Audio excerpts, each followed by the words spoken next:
पोस्टलँडमधील रस्ता आणि भुयारी गटार कामातील त्रुटींवर भाजपा नगरसेवक सुरेश पाटील यांची तक्रार. दर्जेदार कामाची मागणी. सिंहस्थ कुंभमेळ्याच्या पार्श्वभूमीवर श्री त्र्यंबकेश्वर मंदिरासमोरील पोस्टलँड परिसरात सुरू असलेल्या रस्ता भुयारी गटार कामामध्ये गंभीर त्रुटी असल्याचा आरोप करत नगरसेवक सुरेश आनंद पाटील यांनी त्र्यंबकेश्वर नगर परिषदेचे मुख्य अधिकारी यांच्याकडे लेखी तक्रार सादर केली. निवेदनात नमूद करण्यात आलेलं आहे की सदर विकास कामे सुरू असताना संबंधित विभागातील प्रभागातील लोकप्रतिनिधींना विश्वासात घेतले जात नसून त्यांच्या सूचना आणि मते विचारात घेतलेली जात नाही. तसेच रस्ता आणि भुयारी गटाराची लाईन लेवल तांत्रिक दृष्ट्या योग्य नसल्याचं निदर्शनास आलेलं आहे. त्यामुळे भविष्यात पावसाचे पाणी साचणे, पाण्याचा निचरा न होणे तसेच इतर तांत्रिक अडचणी निर्माण होण्याची शक्यता असल्याची भीती व्यक्त करण्यात येते आहे.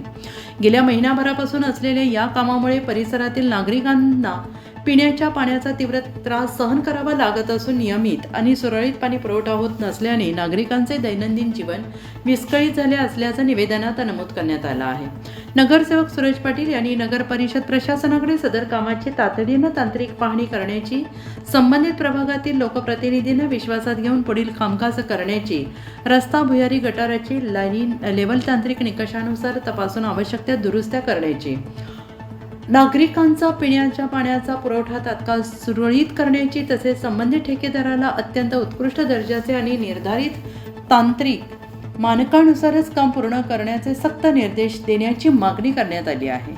सिंहस्थ कुंभमेळ्यासारख्या महत्त्वाच्या धार्मिक सोहळ्याच्या पार्श्वभूमीवर विकास कामांमध्ये कोणत्याही प्रकारचा हलगर्जीपणा होऊ नये आणि नागरिकांना कोणताही त्रास सहन करावा लागू नये यासाठी नगर परिषद प्रशासनाने या तक्रारीची गांभीर्याने दखल घेऊन तातडीने योग्य ती कार्यवाही करावी अशी मागणी नगरसेवक सुरेश आनंद पाटील यांनी केली आहे. आणि या प्रसंगी भाजपा तालुका अध्यक्ष सुयोग वाडेकर, शहर अध्यक्ष तेजस ठेरगे, नगरसेवक विष्णू दोबाडे, सरचिटणीस भावेश शिकरे, गटनेते कैलास चोथे, विलास मामा देवरे, चंद्रशेखर दीक्षित, संकेत टोके उपस्थित होते.